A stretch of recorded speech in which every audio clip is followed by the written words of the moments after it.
I want to start off with a story. There's a sailboat in our front yard, and I want to tell you how it got there. Last spring, our son Caleb graduated from college and got his biology and chemistry degree, and he's hoping to go to dental school in the fall. But in between, we have this thing. It's called the gap year. And James and I were fine with that, and we thought, yes, you can come home for 1 year.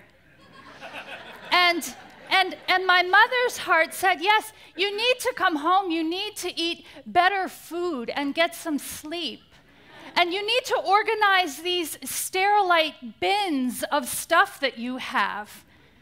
And you need to do some laundry, son.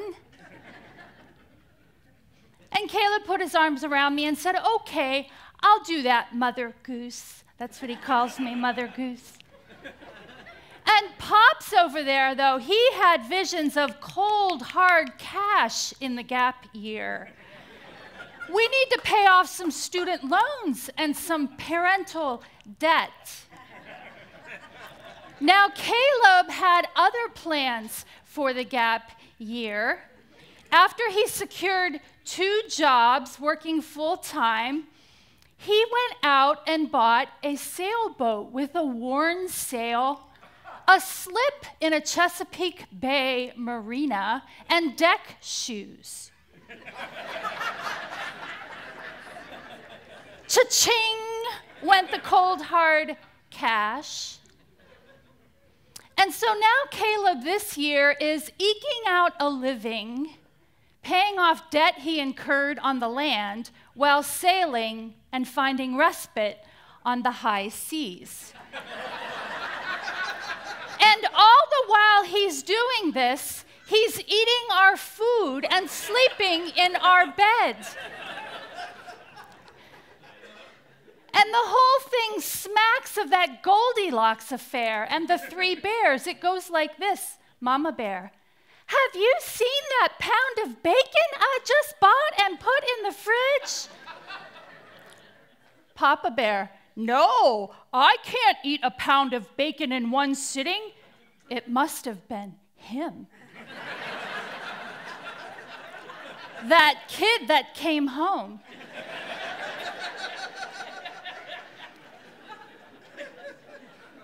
And Caleb puts his arm around me. We've been blessed in this year. Honestly, he's been so encouraging and thankful for his pops and his Mother Goose. And he puts his arm around me and he winks at his dad and he says, I've got it all figured out. I'm going to work during the week and go to the bay on the weekends. I'll sleep on the boat, Mother Goose, and I'll get my rest. And so it's winter now, and we have a boat in the front yard. Bilbo Baggins the Hobbit said, I feel thin, like too much butter, or too little butter spread on too much bread. It's kind of how our parenting skills feel right now. Because I think we always thought that we raise them up and we boot them out. But when I read Psalm 91, I don't hear the Father parenting that way. And I know Psalm 91 is the big battleground psalm, right? He's going, he's gaining his victories. 1,000 are falling at his one side and 10,000 at his right hand, and it's all about war. But every time I read it, I feel the brush of the feathers. And the Father parents David in the years before he knows he's royalty and takes the throne, and he goes back and forth from the feathers to the fighting. Back and forth. Sometimes I fight, and sometimes I hide and I rest. And David did this until he reached the throne.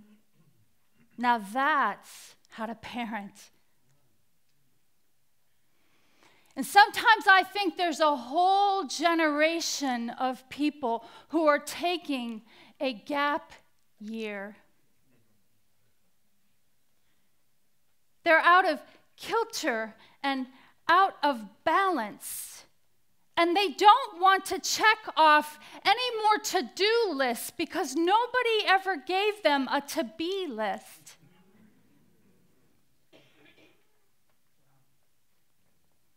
And they're crying out, how can I advance when I don't know how to abide? And the feminine voice flowing from the heart of El Shaddai, the double-breasted one, could have answered that question. But the enemy knew that too, and he never wants the royal kids to take the throne. And so he got the church to bite into one more apple. And all he had to do was get us to believe one simple, warped lie in all its contortions. Women must be silent. Because he knew if they knew how to fight and they knew how to abide, they'd advance.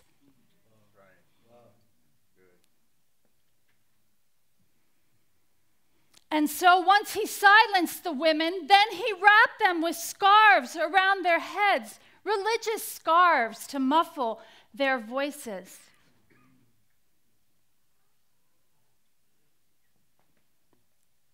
And then he started purchasing fire to put on the kerosene of the feminine anger toward the man. And then he started purchasing internet real estate and uncovering our nakedness and displaying it so then he could wag the finger of shame at all of us. And if we thought he was only interested in taking out the women, we were wrong. Because now he's bootlegging some kind of a toxic brew that mixes the female and the male characteristics. And it distorts appearance and voice.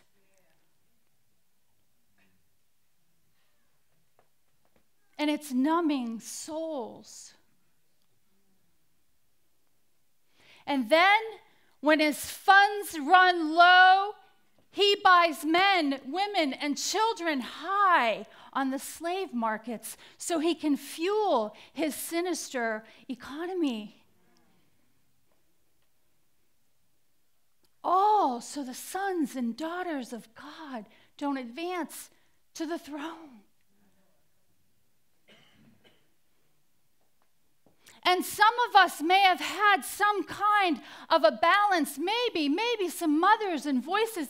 They were ringing some through the generations, and so some of us had that. But there was an imbalance in the timing, and some of us fight when we should be hiding. And we hide when we should be fighting because our timing is off. And we have some kind of like internal thing going on where we have to choose between these sides, like an internal divorce.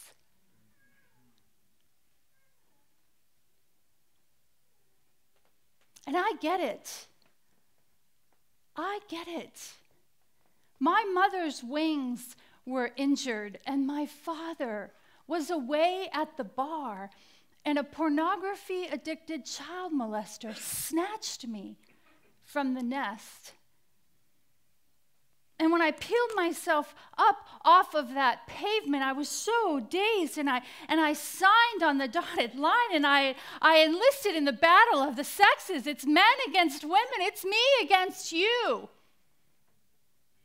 And then I thought, you can have that part of me, but you're never going to get the gifts that Daddy gave me. And so I hid them away. and I warred against you instead of advancing with you. And to my brothers and sisters, my brothers in Christ, and my dear husband, James, 1,000 apologies. But praise be to God. An author we all know and love heard that same cry. And he correctly coined, it's the cry for spiritual fathers and mothers. And the church discerned the disparity. And now, when I feel the passion rising in me, I feel like it in the game of freeze tag. Wake up, they need us. Wake up, ladies, they need us. Wake up, unfreeze, release. We have to parent the sons and the daughters of God. And Justin Schrum, I love it. He said it so well. We are not children, and the children of God are not meant to be ticket dispensers at the Kingdom of Heaven movie. We are the kingdom of God coming to a theater near you. And mothers read that script to their children over and over again, so they can carry the message when the Father says, go.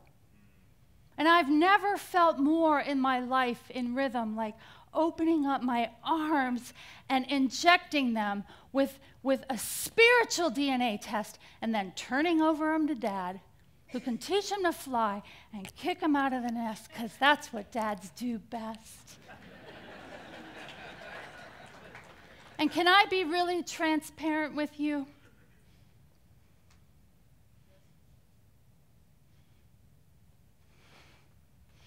I always knew that my giftings were given by Him.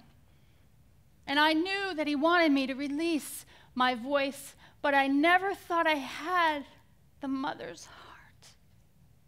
And I walked into Dove, and Laverne Kreider walks up to me, and she hugs me and puts her arms around me, and it's like she said, oh, honey, you're pregnant with a message. And then the father sent me an email, because that's what fathers do, and said, deliver the baby, and you've got 12 minutes.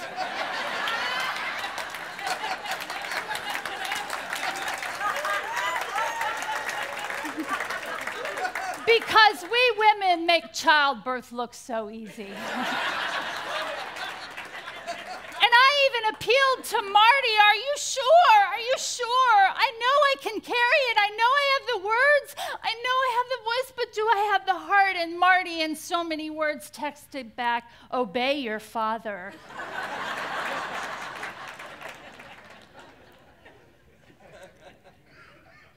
And so here I am, a woman with a pen and a voice, but I was mothered by a woman who gave me the silent treatment,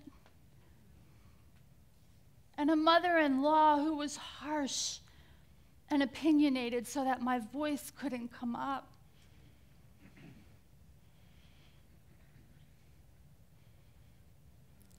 And the father said, Kelli, they have injured wings too. You have to honor and obey them. And so I've spent 30 years learning to love these mothers that He gave me. And I was just starting to get the hang of it.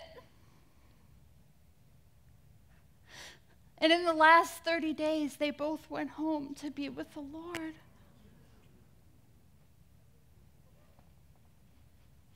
And someone came up to me at my mother's funeral, be careful what you say in the gap between death and life. And they said, you're an orphan now.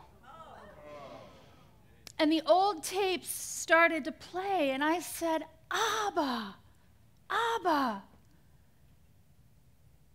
He said, no, Kelli. You get up there and you tell them, when my mother and father forsook me, the Lord will take me up. Because I am a father with a mother's heart. And it's the gap year. And the children are coming home. And we get one more chance to parent them well in the church. We get one more chance. And Billy Graham just passed away, and Mark said it so well. That grain of wheat that we all knew was going to fall someday has gone to the ground. And I asked the father, what does this mean? What does this mean? And he said, look at the children.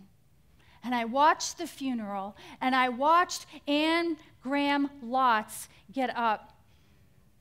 And I heard her at the end of her thing saying, Daddy, I pledge to you, in her thick southern drawl, I can't do it, and southerners here, I pledge to you, before these witnesses and in light of his coming, I will do the work of the evangelist. I will proclaim the word. And I will live my life so that 5 minutes before I die, I will have no regrets. And you know what I heard for the first time? The daughter picked up the mantle of the father. And then Franklin got up. We know Franklin. He's a man who carries a purse, a Samaritan's purse. And he fills it with coins of compassion and resource and care and love. And he goes out and he gives them to a bunch of kids who didn't earn them. And he gets up and he says this, many of you will wonder how I remember my father. I can't remember my father without remembering my mother. He loved her, and she loved him. It is the gap year. The children are coming home, and some of them we won't even recognize. We won't even know what their identity is. And it's going to be time for the mothers to come with those dry bones and breathe life. And we need the fathers because it's going to be a tough job to teach those babies to fly. They're coming home. And they want to know that the mothers love the fathers and the fathers love the mothers in the church. They're tired of the fight.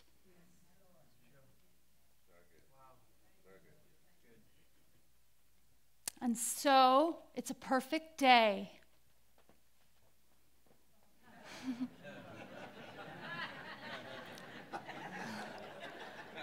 This is me and my man. I love him, and he loves me. And we're parenting in the gap year on Caleb's sailboat.